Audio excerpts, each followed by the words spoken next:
नमस्कार दोस्तों, स्वागत है आपका इस वीडियो में। आज मेरे पास में एक सवाल आया था कि सर ये सनद क्या होती है।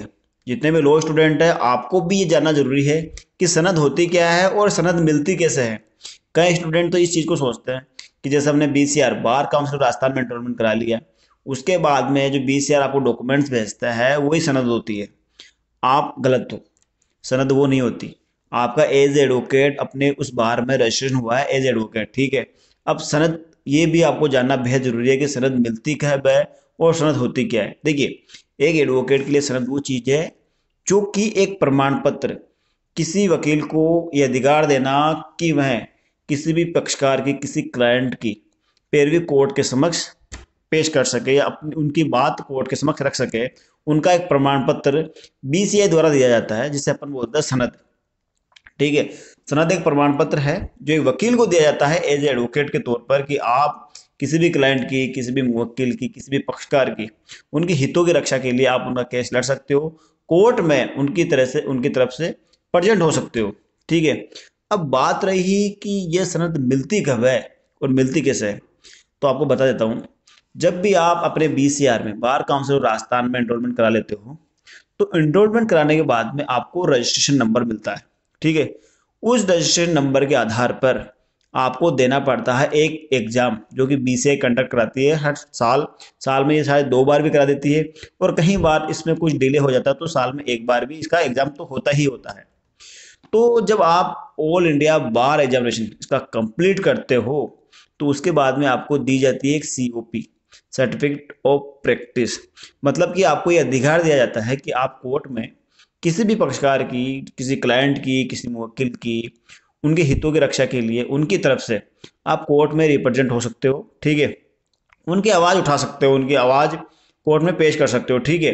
तो ये होती है सनद। सनद बोले तो आपको एक अधिकार पत्र जहां आप एक एडवोकेट के तौर पर किसी भी पक्षकार की, किसी मुवक्किल की कोर्ट में पैरवी कर सकते हो, ठीक है। तो ये होती है सनद। सनद मतलब आपको एक लाइसेंस दिया जाएगा जिसमें आप एज ए एडवोकेट क्लाइंट की पैरवी कोर्ट में कर सकते हो। और ये कब मिलेगा आपको? जब आप BCI के द्वारा जो ऑल इंडिया बार एग्जामिनेशन होता है उसे आप क्लियर कर लोगे, तब आपको ये सनद दी जाएगी। एक चीज़ और बता देता हूँ कि ये सनद हर 5 साल में आपको रिन्यू करवानी पड़ेगी, ठीक है।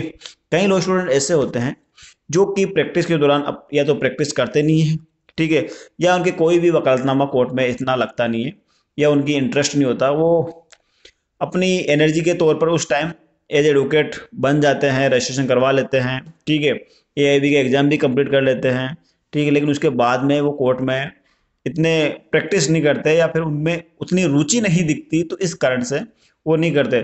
तो BCI द्वारा हर 5 साल में इसको रिन्यू करवाना जरूरी है। अगर आप रिन्यू नहीं करवाते हो ओ या फिर आप वकालत या एडवोकेट फील्ड में प्रैक्टिस नहीं करना चाहते तो उसको आप सरेंडर भी करवा सकते हो। पहली चीज़ ये।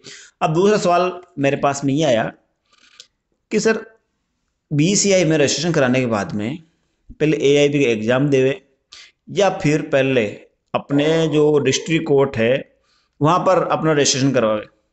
तो इसमें भी आपका जो सवाल है काफ़ी अच्छा है और मैं आपको जवाब दे देता हूँ। देखिए, जब आपका रजिस्ट्रेशन अपने BCR में, बार काउंसिल राजस्थान में हो जाए, ठीक है, और आपके पास में BCR की तरफ से जो भी डॉक्यूमेंट्स मिलते हैं, आपको एक ID कार्ड हो गया, ठीक है, और उसके साथ में वो 1-2 डॉक्यूमेंट्स मिलेंगे, तब आपको क्या करना है, जहाँ पर जिस एरिया में आप प्रैक्टिस कर रहे हो, जिस कोर्ट में आप प्रैक्टिस कर रहे हो, वहाँ पर आप अपना रजिस्ट्रेशन करवा लें, ठीक है।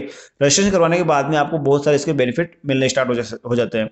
जैसे कि वहाँ की अगर कोई वेलफेयर स्कीम है तो उसका लाभ भी आपको मिलेगा।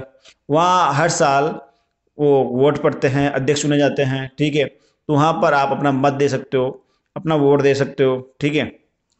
और साथ ही साथ जब आप अपना रजिस्ट्रेशन करवा लोगे वहाँ पर, तो वहीं से आपकी जो प्रैक्टिस का कार्यकाल है वो वहाँ से स्टार्ट हो जाएगा।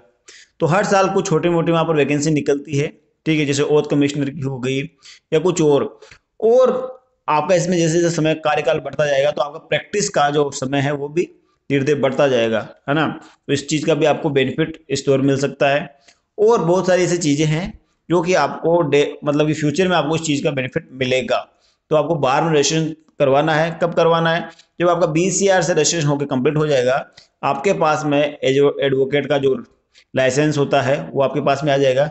उसके बाद में आप जहाँ पर भी प्रैक्टिस करना चाह रहे हो, जिधर भी आपकी रुचि है, ठीक है, डिस्ट्रिक्ट कोर्ट हो गया, सेशन कोर्ट हो गया, जहां पर भी आपको लग रहा है कि मैं यहाँ प्रैक्टिस करना चाहता हूँ, वहाँ आप अपना एज एडवोकेट के तौर पर रजिस्ट्रेशन करवा सकते हो। वहाँ की कुछ फीस हो सकती है, ठीक है, फीस तो होगी, और साथ ही साथ वहाँ आपको ये जो डॉक्यूमेंट्स हैं उनकी फोटोकॉपी वहाँ पर जमा करानी है। और अब उसी के दौरान हर साल AIB का एग्जाम आपको पता है हर साल कंडक्ट होता है, तो आप रजिस्ट्रेशन कराने के बाद में कभी भी AIB का एग्जाम देकर उसे पास कर सकते हो, उसके बाद में आपको COP मिल जाएगी। तो आई होप आपको इस वीडियो में अपने दोनों ही सवालों के जवाब मिल चुके होंगे। फिर भी अगर आपको कोई सवाल रह जाता है तो आप कमेंट बॉक्स में जरूर पूछ सकते हो।